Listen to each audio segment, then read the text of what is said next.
Hello, this is Aude and welcome back to my channel, and today I would like to take how to speak up with confidence under the microscope, because too many of us are really afraid to express ourselves. This is very daunting. We are afraid that if we express our needs, we appear to be aggressive, selfish, even needy, and if we don't, we place ourselves on the back burners, which builds up frustration, resentment, and eventually a lot of misunderstanding. And this is not the way we want to live our lives.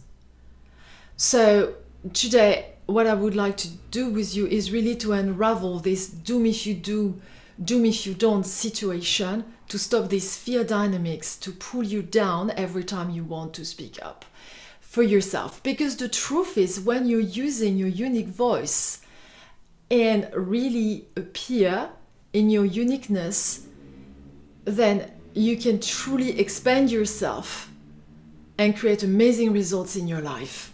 Before we get started, guys, I would like to remind you that if you want to feel more empowered in your life, download the free ebook, What You Can Control, to focus on what you really can control in your life, as the title indicates. The link is down below.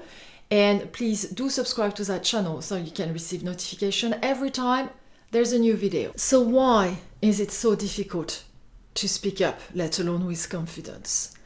Well, please understand that as human beings, we need to belong to a tribe, to a group of people. And therefore, we need to fit in, we need cohesion, we need to get along. So we fear that by speaking up and expressing our difference, it will lead to rejection and eventually threaten our very survival. Also, and as you might be aware, we live in a society which is rigged with codependence and fear of missing out or being rejected if we do not conform, if we do not buy certain goods, if we do not adopt some expected behaviors. The whole marketing industry is playing on these fears. Not being able to speak for oneself is quite indicative of codependent tendencies. And it's quite common also in codependent relationship where one of the partner is not able to speak for himself for fear of rejection. Generally, as codependent, we will refuse to express our opinion and what we want in a relationship. And instead, we will allow our partners to decide whether the relationship is going to work. Because if we don't express what we want, we let the other person completely in charge of the relationship, which is, of course, not very fulfilling in the long term. The first situation that comes to mind is romantic relationship. But here's the thing. When we have this fear of speaking up and codependent tendencies and fear of rejection, it also applies in other areas of our life, such as business and work. And sometimes with dire financial and emotional consequences, especially for the one who do not speak up. It could also happen for the one who does speak up, but just because, is not taking advantage of some other's opinion that could benefit the professional or whatever connection there is between these two people.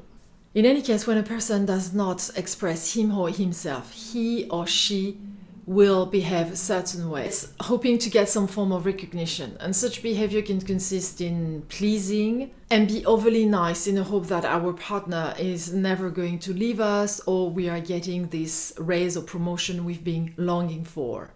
But here's the thing. When we act a certain way in an attempt to control the outcome, this is called manipulation. And this is first extremely disempowering because in the end we have only control on our own behavior, but we can never control others people, ever. And second, this can end up and will often end up crushing our self-confidence, because even if we get some of the results we are expecting in a short term, then we pretty much leave the other in charge of the outcome, and sometimes with consequences that are terribly wrong with us. We don't learn into the process. And we do this on a regular basis. We will prove ourselves again and again to our boss, to our loved ones, in hope of getting this raise, this promotion, and getting a fair investment and fair return on our investment. But even if this works, and it might in a short term, there is always a trade-off to such behavior, and this is our integrity. When we silence our voice or express in an inauthentic way, we are compelled to hide our true identity and diminish who we are, our uniqueness, in an attempt to make people feel good, love us, need us. We denied ourselves in the process, and of course in the long run we will end up angry, frustrated, lonely, bitter, all kinds of things. I would like you to think about this. How can we hope others to give our true place, to appreciate ourselves, if we denied us? Our relationships with others are only the mirrors of the relationship we have with ourselves. Now, I don't want you to feel guilty or blame yourself for doing so. First of all, we've all done it to a certain extent. And second, blaming or guilt trip yourself will get you nowhere, just self-perpetuating the same vicious circle over and again. We can't really speak up if we inflict shame or guilt upon ourselves. This is completely counterproductive. So let's get out of here. Well, many of us have abandonment issues, having been neglected or even abused in our children. It doesn't need to be a physical abuse. It can be some form of emotional abuse. And even with the best parents, sometimes we've had to go through that. It might not be with our parents. It might be with teachers or whatever. And when the fear of relationship abandonment creeps up, we'll do anything to keep the relationship intact. Even if it's not very fulfilling in itself. It often happens. It's just kind of almost of a reflex, survival reflex. We get in our fight and flight reaction when the fear creeps up. We don't think clearly. Also, many of us have received the illusion that our behavior had the power to influence others' behavior. Think about it. Oh, when you do this, when you write that, when you behave like this, you make daddy proud, you make daddy ashamed, you make me feel happy. All these messages are the ground for codependency behavior. And they're not true. Because again, I would like you to consider that when somebody is trying to make you feel responsible for how they feel, this is manipulation. As you have a choice and control over your own behavior, so do they. And this is where things need to be very clear. No manipulation from you, no manipulation from there. Everybody is responsible of their choice and behavior in the end. So how do we speak up for ourselves? So today, guys, I want to give you basic outlines because it will be overload of information. So let's start with the beginning, and this is really important. You get it right. First of all, if you never had the habit of speaking up for yourself, you're not going to get it right from the beginning. Okay?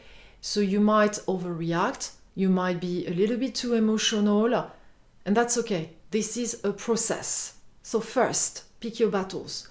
Start with non too emotionally charged situation. You are here to train your speaking up muscle. Then you will start easy. It's like going to the gym. You're not going to start with a 10 kilo weight right away. You start with 2, 3, whatever. You start small. You get my point, okay? Second, learn to connect with your emotion and your needs. It is going to be extremely difficult to speak up if you don't know what you want and if you can't explain it. And this is particularly important as you are going to be facing contradiction and arguments. When you start to speak up for yourself, people are not used to that. So if you don't know what you want, you're going to be destabilized very easily. To know and get to the bottom of what you want, connect with your emotions so you get strong inside. Speaking up for yourself, it starts as an inside job. As I said previously, any relationship you have with others is defined by the relationship you have with yourself. So you need to get this right, and you need to get solid foundation. So I would say that the phase 1 of that is self-introspection. So waiting for my next video, and if you are interested in knowing more, please do subscribe so you can receive notification of the next video. I would strongly advise that you start by a phase of introspection. And an easy way to do that is to journaling your thoughts. And I know that can appear as a bummer, but actually journaling and putting your thoughts in a diary is an incredible, effective and cheap way to self-actualize yourself without any judgment, without anything, and get to think a little bit about yourself. And in the meantime, so I can make the next video as useful as possible, let me know in which situation in particular you meet problems with speaking up for yourself. So I thank you very much for listening to this video. I hope that has been useful. Please, as I said, subscribe, comment, and I give you my next appointment next time, where we are going to learn how to connect with our feeling so we get really strong to speak up for ourselves. Bye-bye.